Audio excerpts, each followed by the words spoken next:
A while back I bought this Sega Dreamcast. It was under 20 bucks and I picked it up from a pawn shop. Besides the casing starting to yellow and it having some weird stains on it, I powered it up and everything seemed to work fine. So I brought it home and started going through the normal process I go through when I'm trying to restore a Sega Dreamcast. I used peroxide cream to brighten up the casing, make it white again, get rid of that yellowing, and I took a closer look at the internals. One of the stains that was on the outside appeared to have like a syrupy, honeyish kind of look to it. And when I took the thing apart, I noticed that whatever substance that was seeped through the casing and all the way down to the motherboard. So while the console was taken apart, I thought I would take it upon myself to carefully clean that gunk off of the motherboard. To my surprise, once I got all that gunk off and put it all back together, the thing did not want to work anymore. It's weird, it's almost like it got dependent on whatever the hell that crap was.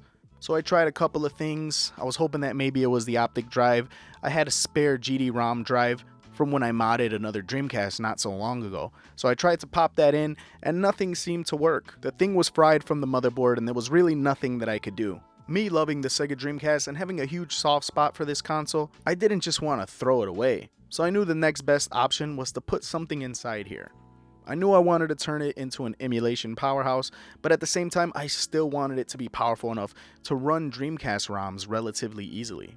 So the first thought that popped into my mind was putting a Raspberry Pi in here, but I decided against that because one, I've used the Raspberry Pi so many times in the past, I could pretty much open up a damn bakery, and two, it struggles with some Dreamcast games. It doesn't run a lot of Dreamcast games optimally. The Raspberry Pi 4 seems to run Dreamcast games better, but I wanted more or less the main Dreamcast games that I enjoyed growing up to be playable on this thing, whatever I chose to do with it.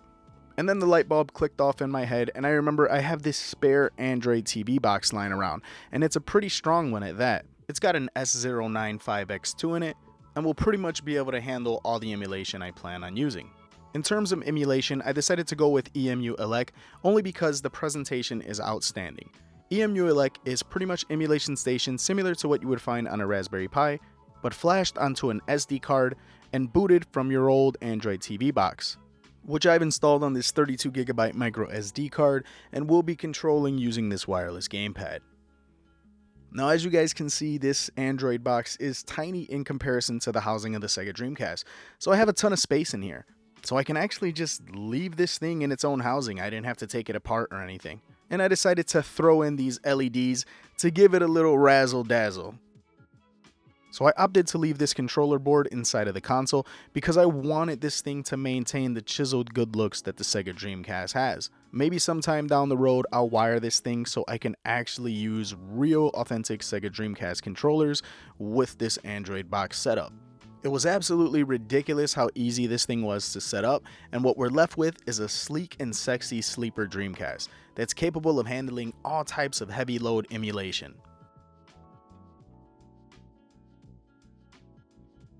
The front end that is EmuELEC is absolutely gorgeous. As you guys can see, everything is neat and organized and just looks badass.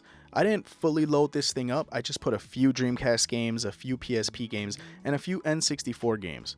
I just kind of want to flex this thing's muscle. Later on I'm going to completely load it with like every console I can think of. So let's take this thing for a spin. Pretty much every Dreamcast game that I loaded on here ran near perfect. Here I am playing Cannon Spike, a very underrated Capcom shoot 'em up, starring a couple of Street Fighter characters. If you guys never played this game, you should definitely check it out. Probably one of the top hidden gems for the Sega Dreamcast console. Sticking with the motif of some awesome underrated Capcom games, here I am playing some Power Stone, which is running beautifully on here. A kick-ass 3D brawl style fighting game that should definitely be in everyone's Dreamcast library. Sonic Adventure 2, arguably the best 3D platformer for the Sega Dreamcast console. Looking great and as fun as I remember it.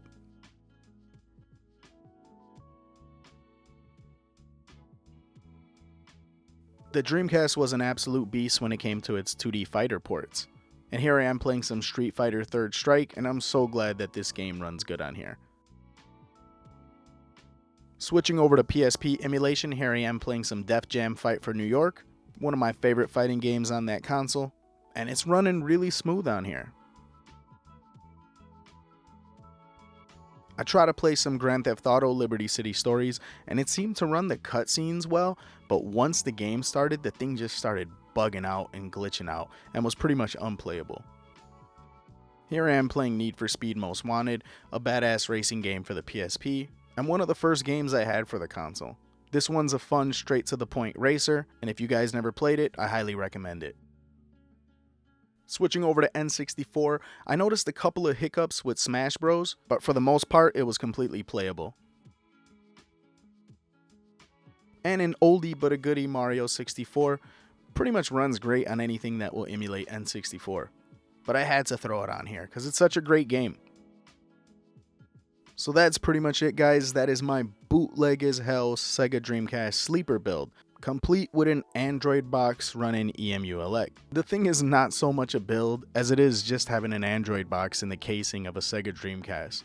But I still think it's pretty cool, and it's a lot better than me just throwing out this console. Anyway, I hope all of you guys are staying safe. Hope you guys enjoyed. Until next time, this is Ness, signing out.